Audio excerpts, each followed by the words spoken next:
Formula One for us drivers is as much about mental health as it is physical health. Preparing your mind is, of course, as important as preparing physically. If you don't feel good in your head, you are not going to feel good physically, you're not going to feel good in whatever you do. It's the head that decides everything. There's this weird threshold that we are not able to overcome to talk about our feelings because we think it's a sign of weakness. Mental health is not a joke or something to be laughed at or overlooked. There's a lot of darkness surrounding us all, and it's very easy to be pulled down by those things. There is so much pressure, so much scrutiny. If you do a good job, everybody's there to lift you up. If you make a mistake, everyone's there to try and bring you down. You have to have a strong mind, and the mental health, I think, is a priority of anything else, even more priority than physical health, because then once your mind is strong, then you can do well in any sports, any job you do. Only in the last few years we started to talk about it, but we all experience our tough moments, we all go through difficult moments in our life, whether it's personally or professionally.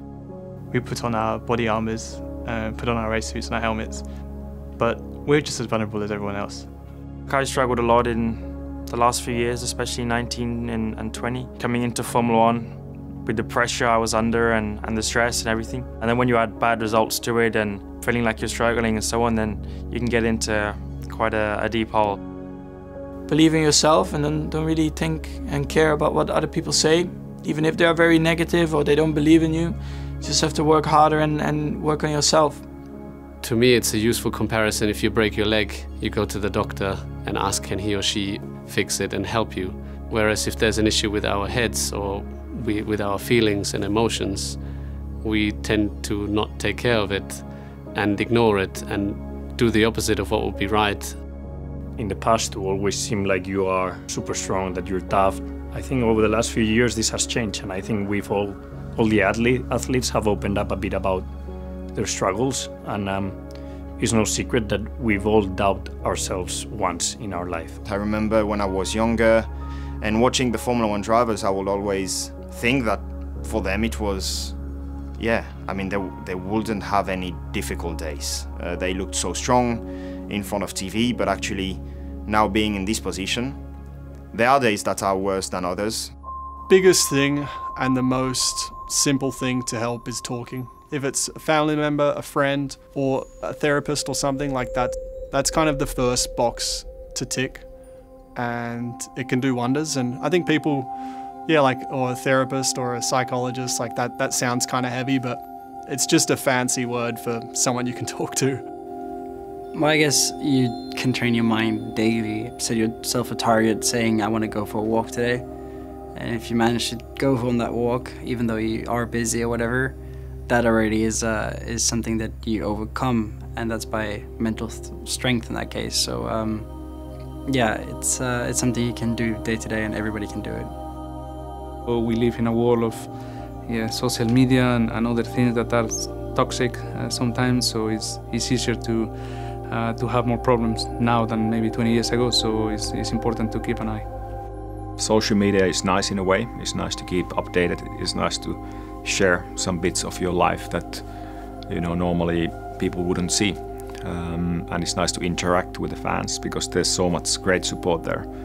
But there's also the other side. Remember and think about what you're saying to that person and how you're going to affect that person by whatever you have to say. You are making sure in your life that you are learning from your mistakes to become a better human being, a better athlete. Then as long as you do that, that's the most you can do. And I think also making sure you put your energy in things you can control is great. Well, I would say there is positive in every situation. There are always better days coming after tough moments.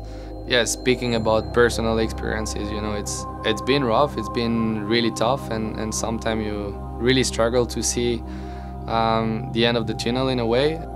Life is so precious, and you matter. Every single one of us matter.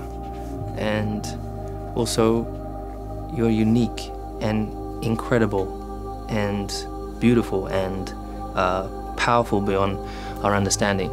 So never forget that you're great and you're destined for something great, whether maybe it's not happening right this second, but it can and will happen, so stay positive. I think what I would hope is that it's okay to have mental health issues. I mean, I don't think it's something that should be a taboo. I think a lot of people struggle in their own way, some smaller scale, some larger scale. Talk to somebody about it, whether it's a friend, family member. But yeah, it's normal. It's nothing to be ashamed about. I think that's the biggest message. I think there is a change happening and people are opening up, but it still needs more, and the feel of being ashamed and admitting that you are seeking advice or help has to disappear. I've also had myself like hard times and on the edge of mental health issues, so it's complicated, but the main thing is to give the support to the people who struggle. I would definitely recommend anyone to never doubt on speaking up or asking for help if needed.